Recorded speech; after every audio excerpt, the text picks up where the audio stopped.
Well, welcome back into another episode of the Believe in Georgia Tech podcast. We are your co-hosts. That is RJ Schafer. I'm Jackson Caudell, coming to you on Tuesday, October 14th. Our new midweek episodes, they're rolling on. We're going to be talking ACC Power Rankings. We're even going to talk college football playoff bubble watch.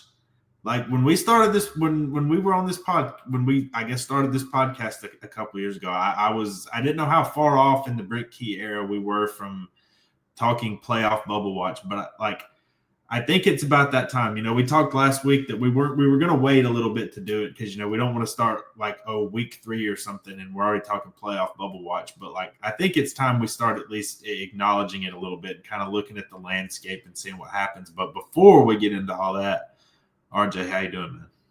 Feeling good. It's crazy to go from Gasparilla Bowl talk all the way to, potential college football playoff. Again, I know the team's only 6-0, but we have an opportunity to have this talk. We're going to have this talk.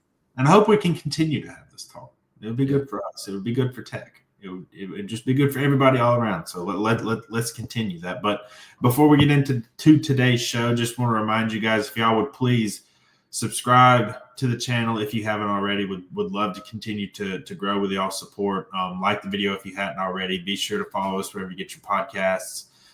Share with your friends. Tell your Tech friends. Even tell non-Tech fans if they want to learn more about Georgia Tech. Me and RJ are open to spreading the word about Georgia Tech, all things Georgia Tech. But appreciate all the support we've gotten so far and the continued everything from you guys. It's been awesome. One small quick note before we get into the power rankings: ACC basketball preseason media poll was released today. Georgia Tech was 13th, which perfectly fair. We're going to do a little bit of a basketball preview in the coming weeks. I don't have much to say on it right now, other than it's a big prove it year for Damon Stoudemire. I think some of the roster talent has improved, but I think I'm with most everybody. Is you got to prove it to me. We got to. There was some improvement last year, at least in terms of the standings. A little bit of a frustrating end at the season, but Bayan Dongo, who preseason second team All ACC, very excited to watch him in what I assume is his last year at Georgia Tech. But any basketball thoughts? To no surprise, Duke is the preseason favorite in the ACC. Yeah, I will say I think the ACC is going to be a lot deeper than it was last year. I think there's a lot of talent dispersed everywhere. And Georgia Tech does look good on paper, but as they say, the game is not played on paper. So need Damon Stoudemire and the guys to prove it. But, that's well ahead of where we're at right now. Yep. So I guess let's get into it. So we're going to run through these a little bit quicker because, our show ran about an hour. And it's not that we don't love doing hour shows for you guys. We do. But since we're going to be talking a little bit playoff bubble talk, we're kind of run through these teams at the bottom here. There's not a ton we have to say about them, a little bit like last week. But so we'll just start the power rankings off. And again, this is just purely our opinion. We kind of collaborate at the beginning of before the show and kind of go through these and kind of just talk about how we see the ACC right now. Our last spot hasn't changed from last week. Boston College got smoked by Clemson. They honestly, their game against UConn this weekend has a chance to be their last winnable one, and I don't even know that they're going to win that game. Any thought? I mean, the rest of their schedule is Louisville, Notre Dame, SMU, Georgia Tech, and at Syracuse. So if they don't beat UConn, there's a real possibility of a 1-11 Boston College, which would be pretty surprising in Bill O'Brien's second year. Yeah, and ESPN FPI has the same exact opinion. They take UConn over Boston College. It just kind of looked like the spirit has been knocked out of this team. They were kind of competitive in some of the early games in the season, and now it's just it's not pretty. It's as bad as it can get. Yeah, they would look like a promising team last year at 7-6. I'm a little surprised they're this bad, but hey, it is what it is. 16 North Carolina. They didn't play this past weekend. Thank goodness. We didn't have to talk or hear anything about them. They play Cal on Friday. They're double-digit dogs at Cal, so that should tell you all you need to know. I mean, Cal's not a disastrous team, but they're not that good either. I mean, I don't have any other thoughts on North Carolina that changed much from last week. Yeah, this is just the only. This is a spot where they could quote unquote revive their season. But if you don't do it here, I don't think it's going to happen. They're not. It's Stanford at 15. Hey, them and North Carolina are going to get a chance to settle this debate on who really is number 15 in a few weeks. I don't want to say this word competitive, but like they didn't like they kind of gave SMU like they frustrated them a little bit. I watched that game. Yes, I actually did watch that game. Just to kind of see how SMU was like. Ben Branson, who I kind of thought was the worst QB in the Power Four, he threw for nearly 300 yards in that game. Like it wasn't like a total wipeout.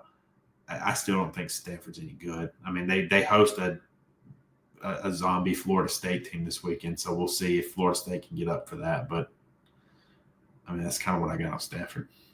Yeah, I mean, they host a zombie Florida State team that is favored by 18 points on the road. Yeah, like the talent on this roster is not good, but like I'm trying to find some nice things to say about them because I don't feel like anybody else is. And it's funny how our number 15 and number 16 teams in the ACC are both playing nationally televised games on ESPN in the same weekend. Oh yeah. Hey, somebody's got to play that graveyard shift. And I love 10:30 games as much as anyone. I grew up watching Pac-12 after dark, but this is, yeah, this ain't that. I thought about dropping Virginia Tech a spot, and I don't know. Maybe I was just so moved by the fact that they just didn't totally cave in after Georgia Tech went up 18-0. I still don't think this is a good team at all. They're not going to have a lot of opportunities for wins. They're off this week, and then I think they host Cal on next Friday night, I believe. Again, like these, there's a clear bottom four right now with BC, North Carolina, Stanford, Virginia Tech. I've got 14 Virginia Tech at 14 because honestly, if you had held a little round robin tournament for the end for the bottom of the ACC, I would pick Virginia Tech to beat all of them. Not that I'd feel super confident, but like I would probably pick them. Like I think they're the better of that bunch. Yeah, and I do think they're like the feistiest team at the bottom. Not that they were competitive against Georgia Tech, but they fought towards the end of the game. Like I think there's something to be said about that. Yeah, like it looked like it could be a 30-plus point loss, and it turned into just 15. And it was a touchdown game. It's in the third quarter. Now Georgia Tech was never threatened, but like again, they fought. Syracuse was off this past week. There's no change with them. They host Pitt in a kind of a big trap game spot for Pitt. We're going to talk about the Panthers here in a minute because like they did make a move up after beating Florida State, and like Pitt's schedule is interesting. Again, we'll get into that, but like Syracuse has not looked very good since Steve Angeli went down. They lost to SMU. They got destroyed by Duke a couple weeks ago. Maybe they can get a bowl game. I don't know. I kind of doubt it. It's possible. I mean, I think the offense is there at times. But I will go the sneaky pick, and I will take Syracuse over Pitt this week.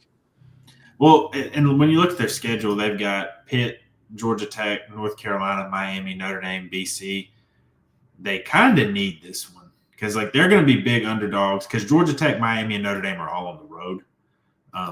You kind of need this one, and then you could get North Carolina and Boston College to end the season. But yeah, like I'm interested to see how they respond against Pitt this week. Like that could be a sneaky spot for the Panthers after that big win last week. Cal still number 12. They were off this past weekend. Like we just said, they faced North Carolina. I don't think they're actually a contender to get anywhere. I will just point out Cal only has one ACC loss, and it was to Duke.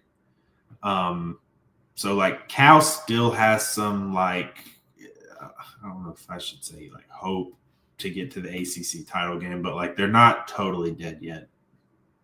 And it's weird too because they can stay alive for a while too. Is the thing because they play North Carolina, then they're at Virginia Tech, and then I mean it kind of tails off after that. You play Virginia, Louisville, SMU to end the year, but I think for a couple of weeks they could be alive. Yeah, like they should at least get to a bowl. Yeah. NC State number 11. I thought about dropping them below Cal, but Cal didn't didn't play, so that felt kind of weird to me. I mean, NC State was tied with Notre Dame 7-7, and then it all fell apart. They ended up losing, I think 39-7 is what it was.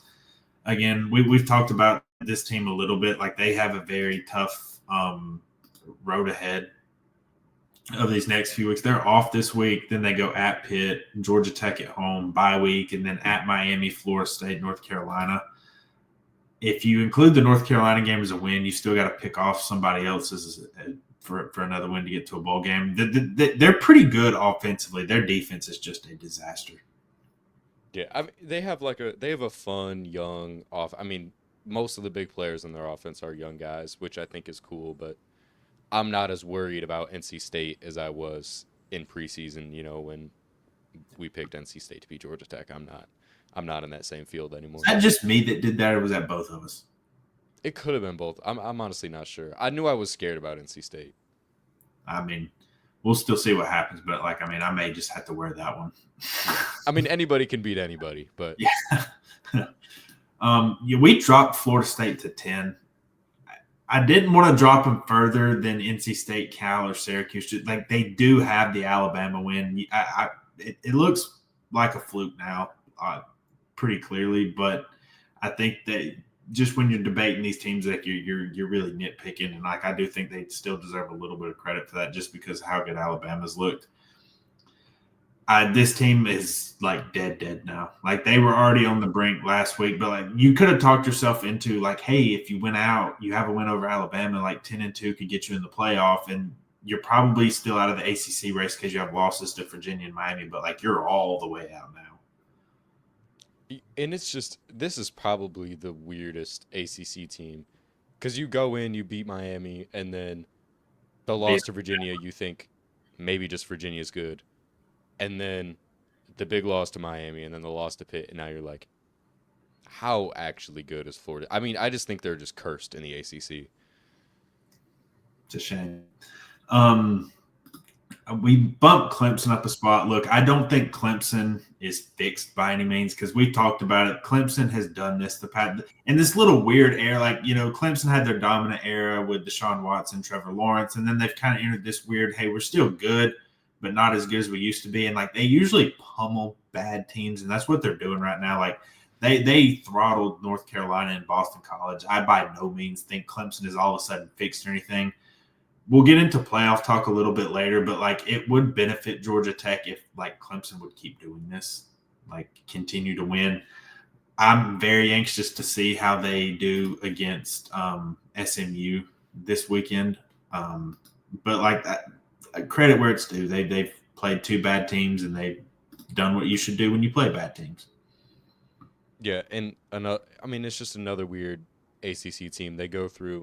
They play competitive with really good teams for a half, and then curtail off, and then destroy bad teams by 40. And I think we've seen that, the past 3 years. Mm-hmm. Yeah, we put we put Wake Forest to 8. Look, hey, Wake Forest, they are, what are they, 4-2, 5-2? Not 5-2. They went on the road and beat Oregon State this past weekend. And look, Oregon State is horrendous. They're 0-7. But again, when you travel that way and go all the way on the road to do that, they're 4-2, not 5-2, excuse me. I do think you deserve credit for that. They have their last bye week, and then they kind of have a tough road, but SMU, at Florida State, at Virginia, North Carolina, Delaware, and at Duke. If you can beat North Carolina and Delaware, you get to a bowl game, which would be fantastic in Jake Dickert's first year. But I think my comments from last week stand, I think this is a really well-coached team that's not going to just roll over for any. They haven't just destroyed by any teams they've played this year. They hung tight with NC State in that game, and they hung really tight with Georgia Tech in that other game. Yeah, I think anything less than a bowl game is a disappointment, but I think I could see a road where they end the season with 7-8 wins. I could see them beat SMU, maybe Florida State, maybe. I think it's possible. Yeah. Well, now we're entering into our legit contenders territory here, and SMU beat Stanford. We talked about that a little bit earlier. It wasn't the prettiest of wins. Like it was convincing, but like I still think their defense is very, very suspect. But they're undefeated in ACC play, and like they have the ability to hang around. Like the game against Clemson is going to be very interesting this week. They still have a shot at Miami. They have at Boston College, Louisville, at Cal. Obviously, I think they should get to a bowl game. It's not totally out of the realm of possibility, even if you lose to Miami, that, hey, if some other things that go on around you, like, you could have a win over Louisville.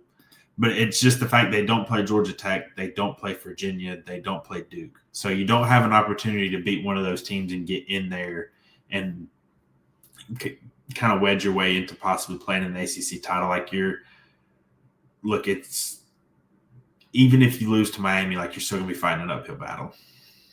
Yeah. But I think it is. I mean, I think it is still possible that they become a playoff team. We talked about this before the podcast. I don't know if there's a realm where they're an at-large, even if they beat Miami. But again, another team still alive in ACC championship play. But that game against Clemson will be very interesting to me. Yeah, that'll tell me a lot about this team. Yeah, and they got to win it. Yeah, like, you got to win it. Let's talk about Pitt for a second, because like we kind of alluded to it. Like, hey, if they beat Florida State, yeah, they lost to Louisville. They have interesting next 3 games and then like a hellacious last 3 games. So their next 3, they have, let me pull their schedule back up. They have the road trip to Syracuse this upcoming weekend, and we've talked about like that's a bit of a scary spot. But then you have NC State and Stanford.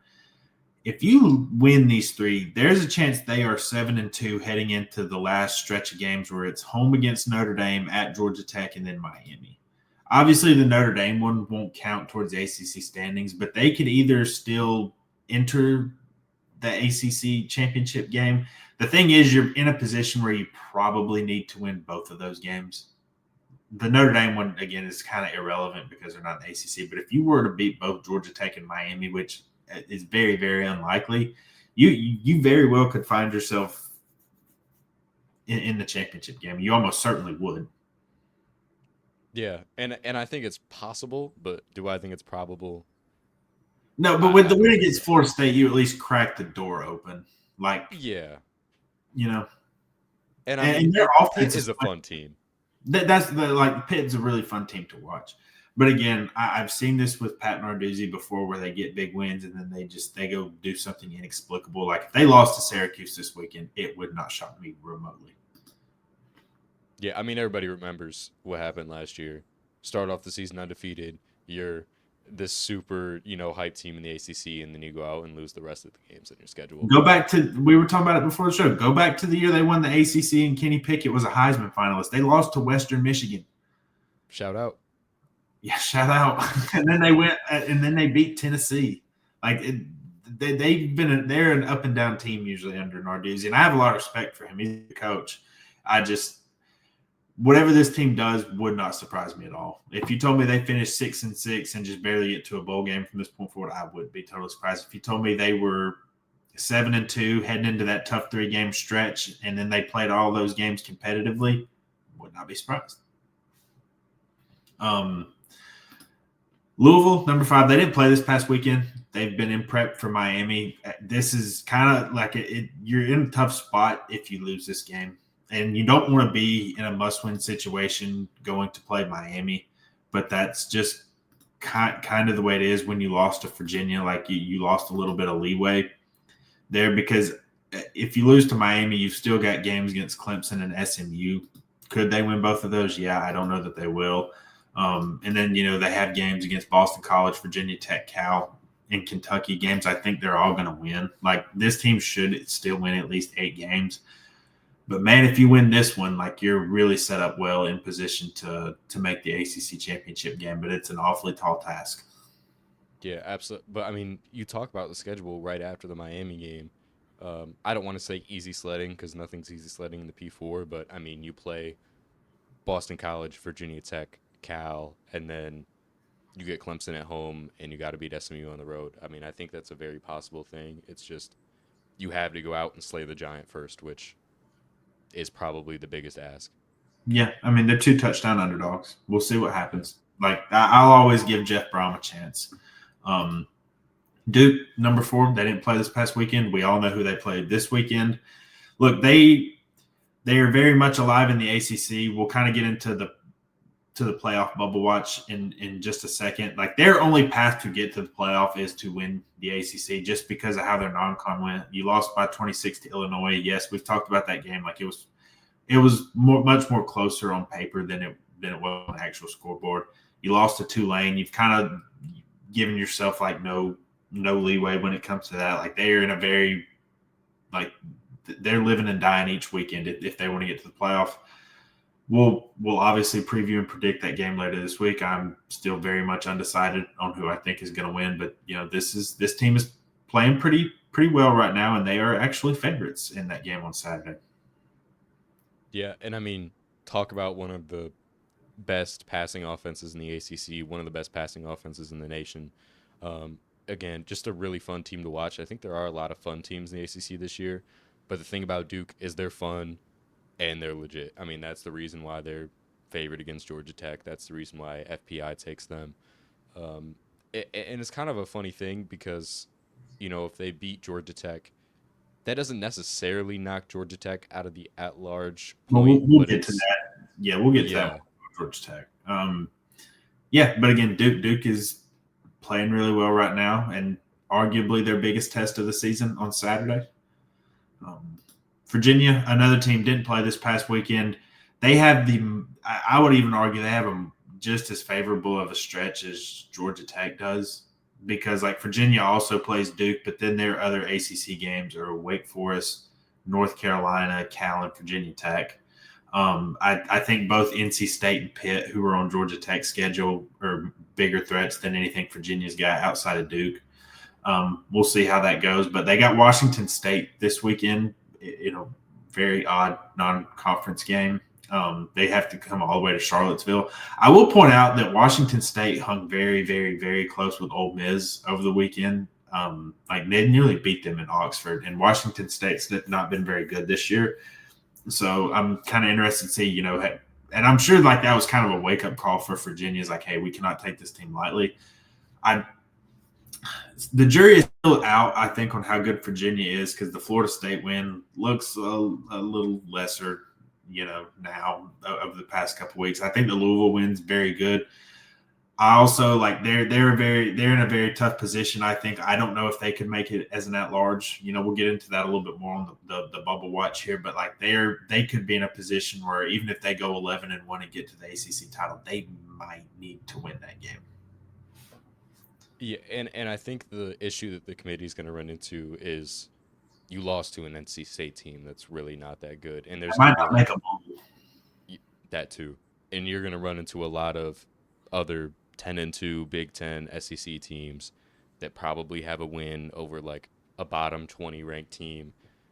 You're going to want to give them that spot more than you're going to want to give Virginia that spot, which sucks for the Cavaliers, but it kind of is what it is. But at this point, they control their own destiny. They can make the ACC championship game.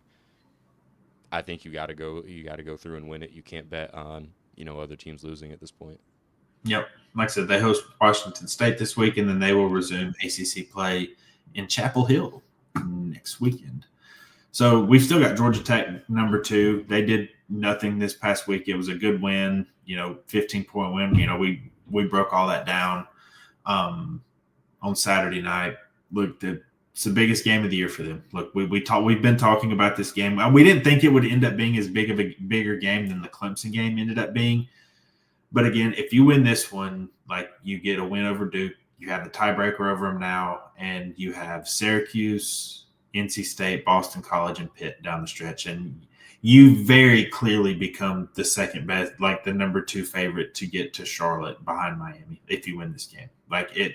I know they don't play Virginia, but I think this win would it would signal that Georgia Tech is truly the second best team in the ACC. But it's one they can lose. It's like Duke can get them this weekend, but this is such a massive game just for their playoff hopes, their ACC hopes, just all. It's just a very big game. Yeah, I would argue this is the biggest game so far of Brent Key's tenure. Like, I mean, this is Yeah, your it your sounds fringe weird. playoff team. Yeah, your fringe playoff team. You're playing an unranked Duke team, which from the outside sounds crazy, but with the win, you keep yourself alive in ACC championship play. Absolutely alive as an at-large. Um, go through with a pretty favorable schedule for most of the rest of the year. With a loss, I don't know if you get knocked out of at-large play. It's just kind of the same thing you talked about with Virginia. Is you have one loss to Duke. The How good are thing, they going to grade Duke? the good thing for Georgia Tech is let's go down that road for a second and say they lose on Saturday. Close game, 34-31, field goal, final second. Went out the rest of the way. The good thing for them that Virginia doesn't have is they have a game against Georgia. True. Like that I think a win against Georgia would like I think an 11-1 Georgia Tech team would still have an argument to be in. Like the funny thing is, when we start getting into this playoff talk and stuff is, we can sit here and talk about records and all this stuff. You're still at the mercy of the committee in this scenario. And that's just as an ACC or a Big 12 team, that is not where you want to be. Like we all know what's going to go on with the SEC and the Big 10. Like they're going to get preferred treatment, and we're about to get into the playoff bubble talk in just a second. But there's also somebody else that Tech fans are going to need to be wary of, who's kind of lurking in the shadows here. But yeah, massive game. I still think, the season is not dead if they lose this game. It just, the math starts to become hard because, okay, now you need Duke to lose 2 games because they own the tiebreaker review. Duke has Virginia and they have Clemson, 2 teams that could beat them. The bad thing is if Virginia beats them, that's also Virginia's toughest game left. And then now you're counting on somebody to beat Virginia. And again, the easiest way to do things is just take care of it yourself. Like if Georgia Tech takes care of business against Duke this weekend, they're going to be in an extremely favorable position, even with Virginia still having a favorable path down the line. Like you set yourself up well if you win this weekend. Yeah, and a loss takes it out of your hands. A win keeps everything in front of you, and gives you control. And I think that's what Brent Key wants. And I think he's going to have the guys up and at him for this game. But we'll do a whole preview later in the week. Yeah.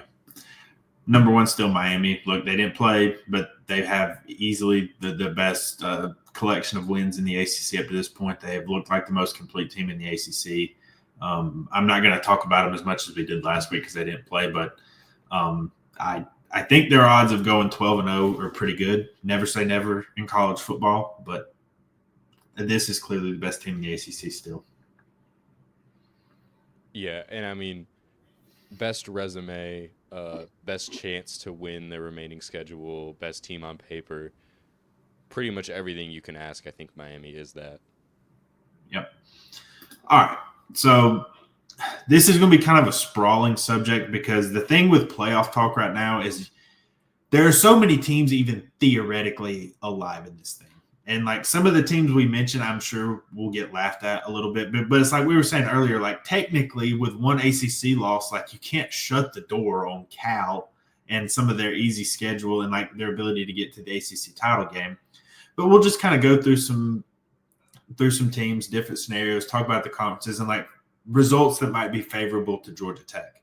Because I'm sure that y'all have seen nearly every playoff projection at this point has Georgia Tech in it. Like just any of the major ones. Like I know ESPN, I wrote a story on this. Like ESPN, they do their they have 12 experts or analysts or whatever have you, pick their playoff projections at the end, like at midnight of every Saturday. They all had Georgia Tech in them.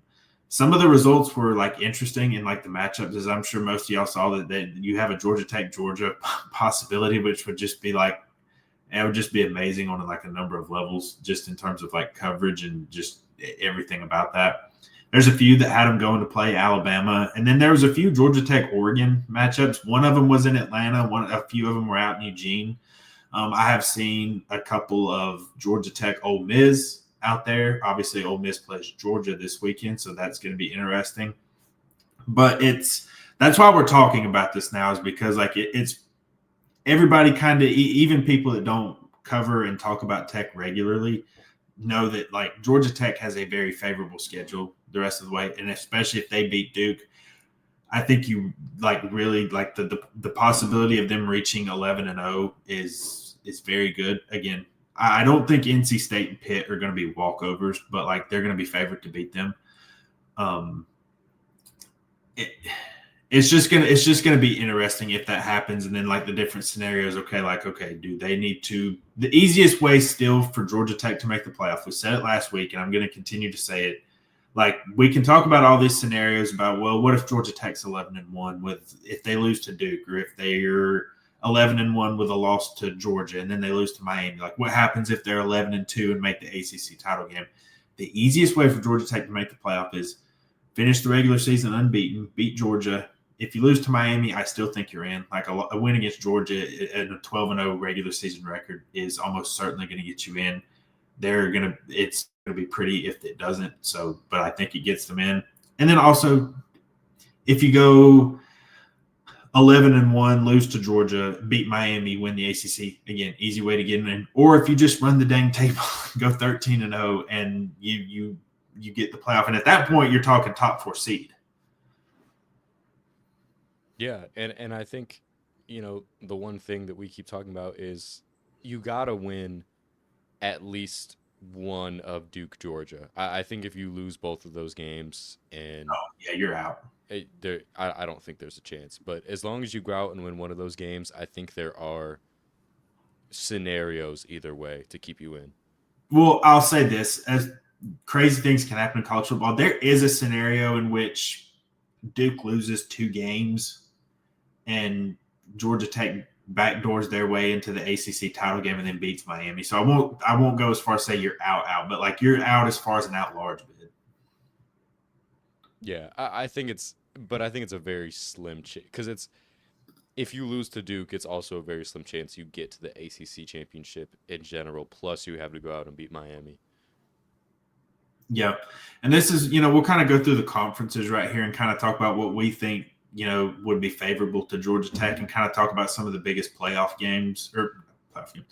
some of the biggest games this weekend that could have playoff implications, and maybe what outcomes Georgia Tech needs to be rooting for, just in case they are on the bubble. Because I do think that there's a chance that hey, if you lose to Miami, or you lose to both Georgia and Miami, and you're sitting there on the bubble, what would be the biggest threats to Georgia Tech at that point? So kind of going through it, there's none of these games on Tuesday, Wednesday, or Thursday are going to affect things, no matter how much I'm going to enjoy watching FIU Western Kentucky tonight. It's not going to be a playoff game. I'll say for the Miami-Louisville game, I think it would actually be preferable, as much as it may pain Georgia Tech fans, I think it'd be preferable if Miami won, because you don't play Louisville. And if Louisville gives them one loss, I think you want some of these teams, I'm looking at it as hey, Miami's going to go undefeated. You need the rest of the picture to be as jumbled as possible. Go ahead and give Louisville that second loss, because they still have some tough games to play, but they're also a team that could cause some chaos and beat some of these teams. But again, it's not oh my God, Georgia Tech's in trouble if Louisville beats Miami. It's just kind of, I think it may be preferable if Miami takes care of Louisville. Just my line of thinking, and I'm open for anybody to tell me I'm wrong.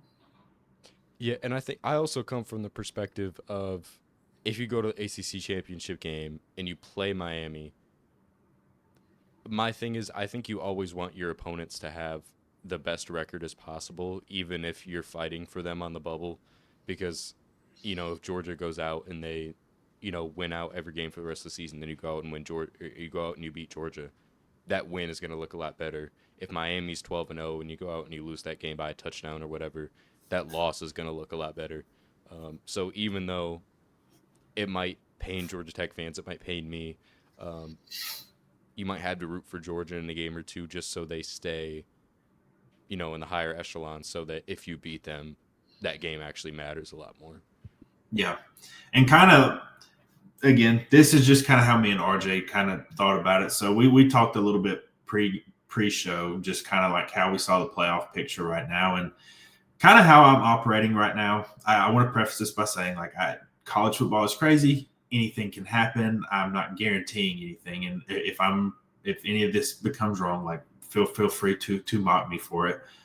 I'm operating like 5 spots are almost already taken, in the sense is like I think Ohio State is going to get to 12-0. I think Ohio State is the best team in the country. I think that they are going to beat everybody they play. Like they've already beaten Texas. They've already gone on the road beating Washington. They've gone on the road beating Illinois, and those were some of their tougher games. Like, yeah, is Ryan Day finally going to solve the Michigan problem? We'll see. That game is in Ann Arbor. I've not been impressed by Michigan this year. I think everybody knows Penn State's a disaster right now. They don't play Indiana. They don't play Oregon. They don't play USC. They don't even play Nebraska. So, like, I'm very confident in Ohio State getting to 12-0. I'm pretty confident about Indiana getting to 12-0 as well after they went on the road and beat Oregon.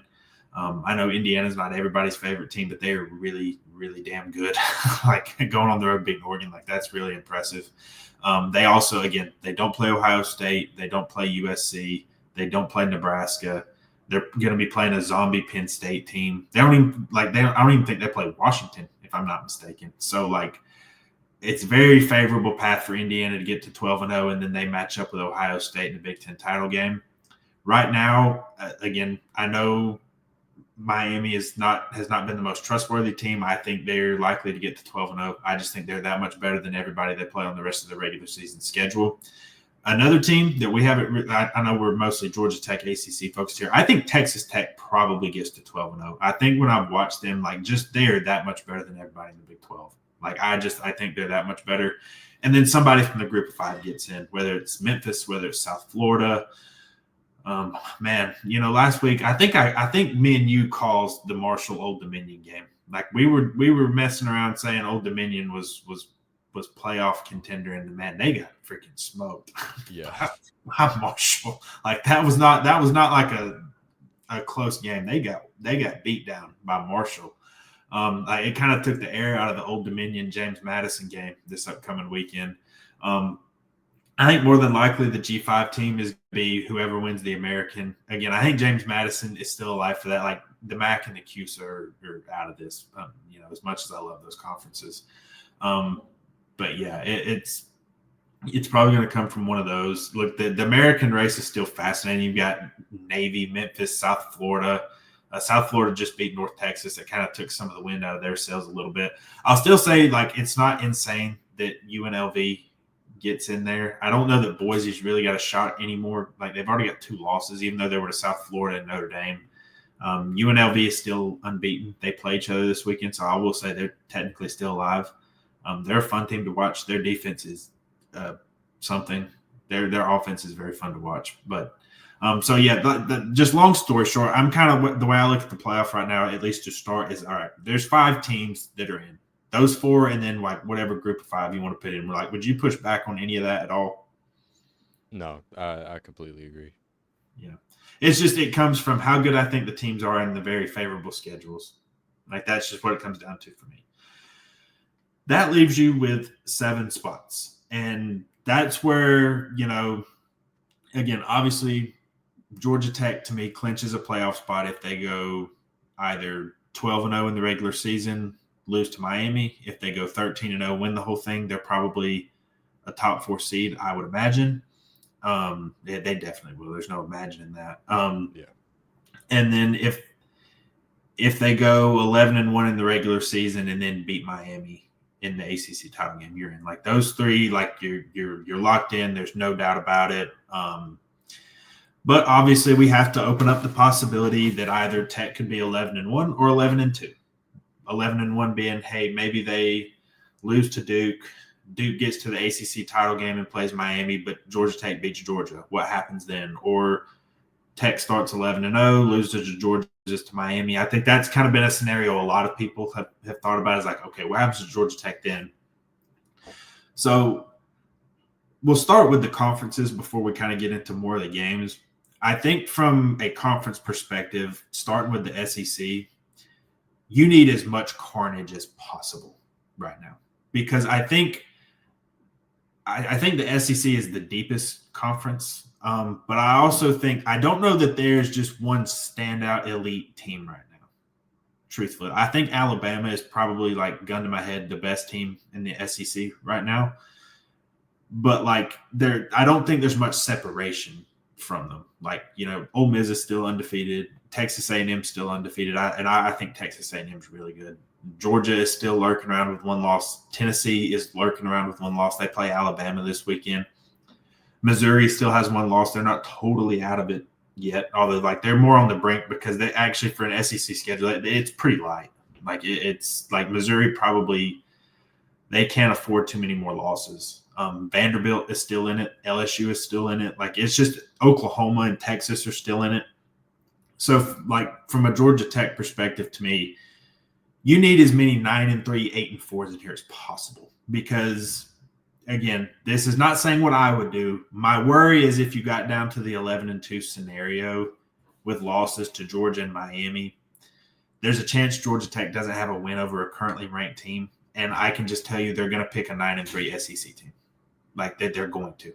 Like there's no doubt in my mind if, say, Oklahoma is sitting there at 9-3 with the schedule they've had to play, they'll pick them. Not saying it's right. I'm not saying it's fair. I'm just saying that's what's going to happen. That's why Tech needs as much just carnage as possible. I've probably overused that word already, but I'm going to say it again. Just it needs to be a bloodbath. Yeah, and you look at it, the middle area of the SEC is such a gray spot. Like just going on ESPN FPI, looking at playoff percentage, there's 10 teams currently in the SEC that FPI thinks has a higher percentage chance to make the college football playoff. So there's 10 teams, over a 20% chance. I mean, you got 7 teams with 1 loss. You got 2 undefeated teams. You got Texas with 2 losses, one of those being to Ohio State. They're still in it. And I think we can get into more specifics, but I think you need Texas to lose another one. You need Missouri to lose another one. Oklahoma, Vanderbilt, Tennessee, LSU, all of those, I guess I want to say lower teams that have 1 loss. You need them to lose again, and maybe you even need them to lose 2 times. Yeah, and that's like, LSU and Vandy play this weekend. Like one of those teams is going to be on the brink after this game. Oklahoma, South Carolina. If I was Georgia Tech, I'd be rooting for South Carolina. Give Oklahoma another loss. Like you need to get Oklahoma. Like Oklahoma has a tough schedule. You need to kind of get them down in that 8-4 range to get them out of there. A&M and Arkansas. Again, I'd be rooting for Arkansas. Again, just you want upsets and carnage in the SEC. Ole Miss and Georgia's kind of tough. Cover your ears, please, for everybody listening to this. I think it would actually be beneficial if Georgia won this game. I know that's not going to sit well with anybody listening to this podcast, but I think it's the truth. I think Georgia needs to be as good as possible for Georgia Tech to possibly get a win over them. And Ole Miss also has a light SEC schedule. Like Ole Miss, Missouri, and like Texas are kind of in like the same boat with each other. They kind of have just not tough schedules. And I think if Ole Miss gets this win, I think they're on a very clear path to get to the playoff. Mississippi State and Florida is irrelevant for everybody alive. Texas, Kentucky, I think they're not going to lose to Kentucky, but I do think Texas is a team to watch. I think they would be out at 9-3. Like the loss to Florida is going to look worse. They're not going to have an opportunity to get a lot of good wins, especially if Oklahoma like fades down the stretch. Like if I'm a Georgia Tech fan, like Texas losing and getting out of the picture would be very helpful. It's not going to happen this weekend, but Tennessee, Alabama is kind of like LSU, Vanderbilt. Like the loser of this game really goes to the brink. And I think it would be preferable for Tech if Alabama won this game because Tennessee doesn't have an opportunity to get a lot of wins down the stretch. And I think with them getting a second loss, look, they made it at 10-2 last year when I didn't think I guess maybe they should have, but they had 0. And there was nothing impressive about that Tennessee team last year. They beat a 9-4 Alabama team, was their marquee win. But again, it doesn't really make a difference even if Tennessee wins, but like I think it'd be preferable for Alabama to win. Missouri and Auburn, again, close your ears, but I think it'd be preferable for Auburn to win this game. Get Missouri, help get Missouri out of there. Yeah, and I think the big thing is, in general, you're just going to want to root for those bottom SEC teams. You're going to want, again, no matter how many fans don't want to hear this, you're going to want Auburn to win every single game as possible. Same thing with South Carolina, same thing with Florida, same thing with Mississippi State, same thing with Arkansas. Play And then you spoiled. can pray Kentucky wins a couple of games, but that's what you need right now, and especially at the point that we are. If there's even close to as many teams that have one loss right now to go having two losses at the end of the season, those two-loss SEC teams are going to be picked 99.9% of the time against a two-loss Georgia Tech team. Yep. That in this honestly, if you want to apply this, if you're a bubble team or ACC team or anything, like you can apply to you as well, not just Georgia Tech, but as many 3 or 4 loss SEC teams as you can imagine. Like that's what you want. Like you want it to be just absolute carnage. I promise that's the last time I'm going to say that. You want Alabama, Texas A&M, and Georgia to be the SEC teams. Like that's what you need. Or Alabama, Texas A&M. Just shifting over to the Big Ten.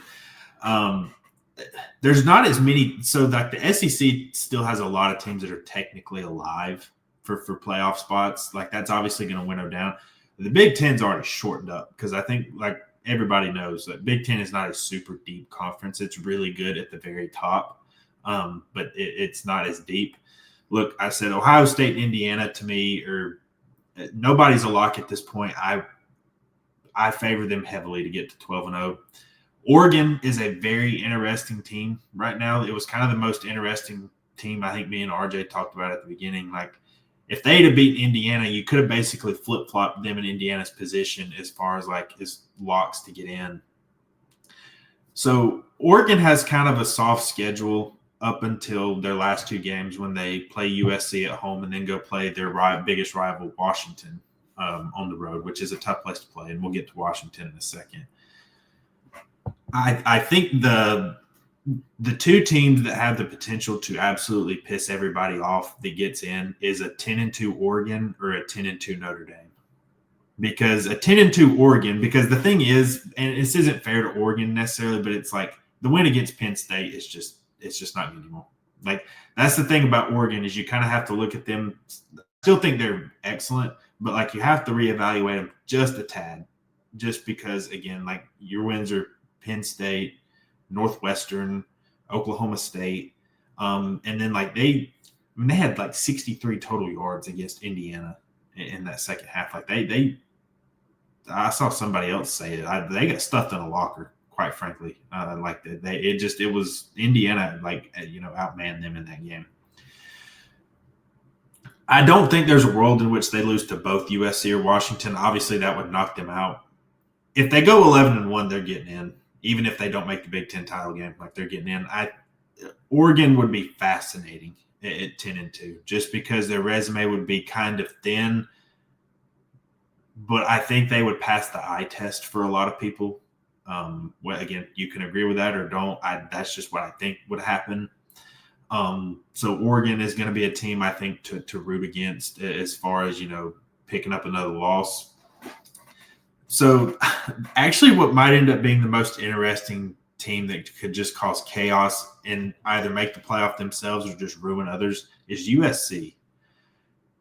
The number one game to me that Georgia Tech fans should be watching, whether they win or lose as far as just results, they need USC to beat Notre Dame.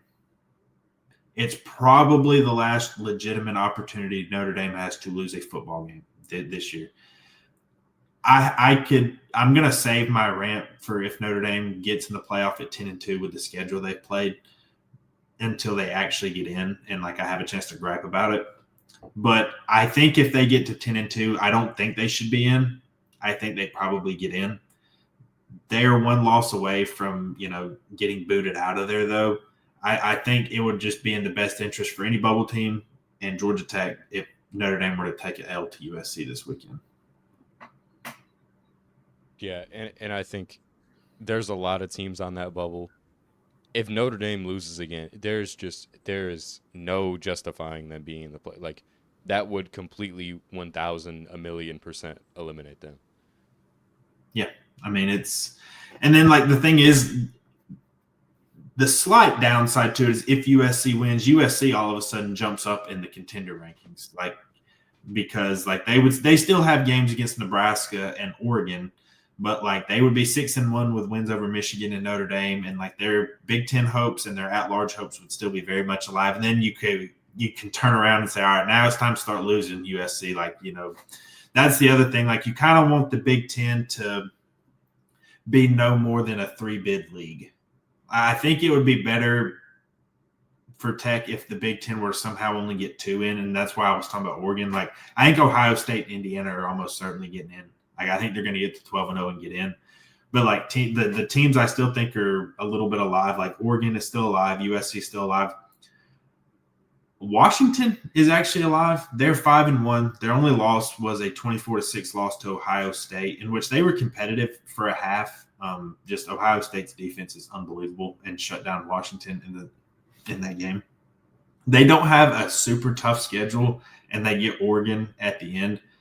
It's not impossible that they go 11-1. I don't think it's likely because I think Washington is a flawed team. But like again, they're out there, and I know there's going to be a lot of eye rolling at this one. I will just point out Nebraska is 5-1 with a very, very, very like their toughest game left is USC. If they were to win that one, they have a path to 11-1 as well, which is my long way of saying, like, again, you want some of these fringe Big Ten teams to lose. Like, you want Nebraska, you want Washington, you want USC to beat Notre Dame and then start losing. You want to try to keep as many Big Ten teams, like, to a minimum. And I know that's like, oh, Captain Obvious. Like, you want other conferences to get fewer teams in so Georgia Tech can get in. But, like, that's what you got to hope for. Because I don't know in the scenarios we've talked about. I don't know what happens to Georgia Tech. So you kind of want some chaos everywhere. There are a couple of scenarios out there where the Big 12 gets 2 in, but I think it's not likely at all.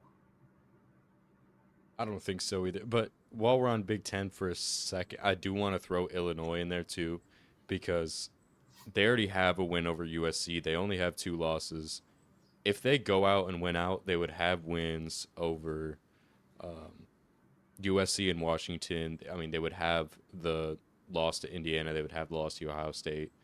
But I think their wins would be strong enough to the point to where, again, if Georgia Tech doesn't have a ranked win, I think they're gonna take Illinois in that case. I don't think Illinois is totally dead.